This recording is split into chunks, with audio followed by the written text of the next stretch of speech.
एक बार फिर स्वागत है आपका। मैं हूं प्रदीप पंडित और जैसा कि आप सभी जानते हैं कि लोकसभा चुनाव का जो रण है उसका दूसरा चरण अलीगढ़ में समाप्त हो चुका है। सभी मतदाताओं ने अपने अपने मताधिकार का इस्तेमाल किया और अलीगढ़ में खास तौर से अगर बात की जाए तो यहां पर मुकाबला बिल्कुल त्रिकोणात्मक देखने को मिला।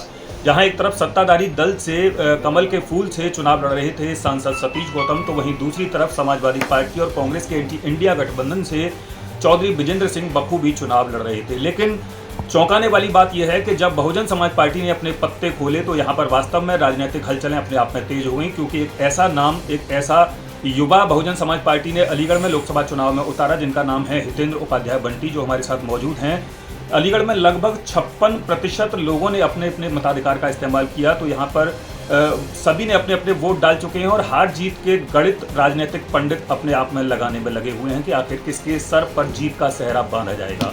ये कहने में कोई गुरेज नहीं कि वास्तव में हितेंद्र उपाध्याय बंटी का दावा अपने आप में मजबूत है। यहाँ पर चुनाव के बाद अपने घर परिवार में मौजूद हैं और आज वास्तव में थोड़े से रिलैक्स मुद्रा में यहाँ पर हितेंद्र उपाध्याय बंटी नजर आ रहे हैं। आइए सबसे पहले उनसे बातचीत करेंगे और जानेंगे इस अल्प समय में किस प्रकार से उन्होंने अपनी लड़ाई लड़ी। तो यहाँ पर केवल 2 लाइनें मैं उनके लिए कहूँगा कि गजारूढ़ हैं विप्रवर और छिड़ी चुनावी जंग। गजारूढ़ हैं विप्रवर, छिड़ी चुनावी जंग, देखेंगे अब आपके कौन कौन हैं संग। कौन कौन है संग चला है कहाँ पर हाथी और कौन बने हैं आप इनके साथ में साथी। आइए हितेंद्र उपाध्याय बंटी जी, क्या कहेंगे इस अल्प समय में जो चुनाव प्रचार करने का मौका मिला आपको। नमस्कार। आप लोगों ने जो इतने कम समय में मुझे इतनी लोकप्रियता और इतना प्यार दुलार और आशीर्वाद जिस प्रकार से मुझे दिया, मैं उसका जीवन भर ऋणी रहूँगा। और मैं उस प्यार रूपी मत को पाने में कामयाब रहा।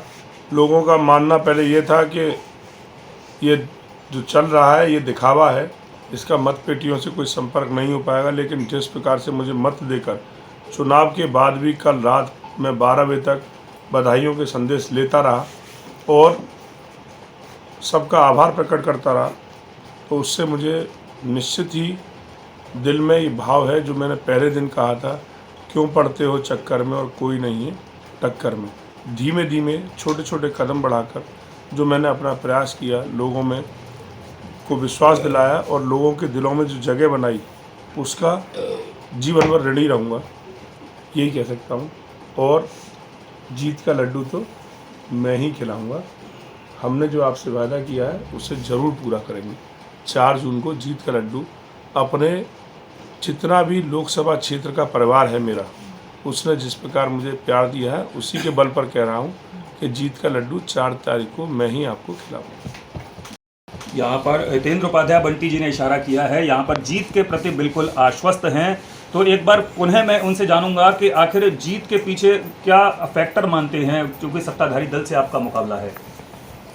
नहीं, सत्ताधारी दल की एंटी इनकम्पेंसी और उनके द्वारा जो भी 10 साल में कार्य किए गए उसका विरोध, 50% कार्य तो मेरा उसी ने कर दिया है कि मुझे 50% लोगों ने तो मुझे इतना प्यार दिया, तो उनके विरोध का जो वोट है वो पाने में मैं सफल रहा।